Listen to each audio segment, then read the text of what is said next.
મહેસાણા જઈશું અને આવું થશે એવી ખબર નહોતી. જય Shri Krishna guys, welcome to my mini vlog. આપણે રેડી થઈને લાગી ગયા હતા આપણા કામ ઉપર, ફટાફટ કામ પતાવી દીધું અને આપણે નીકળી ગયા હતા મહેસાણા જવા માટે. તો પહેલા આપણે આવી ગયા હતા કુરિયર વાળાને ત્યાં.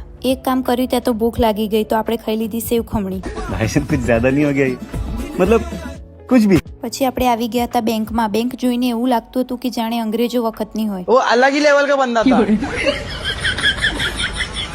પછી આપણે પંખા લેવાના હતા તો આપણે લઈ લીધા પંખા. પછી આપણે આવ્યા હતા ઘડિયાળ લેવા માટે, પણ આપણને તો ગમી, પણ હાઈકોર્ટમાંથી ઓર્ડર ના મળે ત્યાં સુધી લેવાય નહીં ને. પછી આપણે બેસી ગયા હતા જમવા માટે. આજે તો બહુ લેટ થઈ ગયું. આજે આપણે નીકળી ગયા હતા હાઈવે જવા માટે અને પહોંચી ગયા હતા ડોમિનોઝમાં. આ છે આપણી આખી ગેંગ. ખબર છે ને, આ જ્યાં હોય ત્યાં કશું ના વધે. વાતો કરતા હતા એટલામાં આપણો ઓર્ડર આવી ગયો હતો. તમને જોઈને લાગે છે કે આ માણસે ખાધું હશે. બધું સાફ કરીને આપણે નીકળી ગયા હતા ઘરે જવા માટે. ઘરે આવીને જોયું તો માસીને આવ્યા હતા તો આપણે ખાઈ લીધી કુલ્ફી. આજ માટે આટલું. મળીએ નવા વ્લોગ સાથે. જય શ્રી કૃષ્ણ.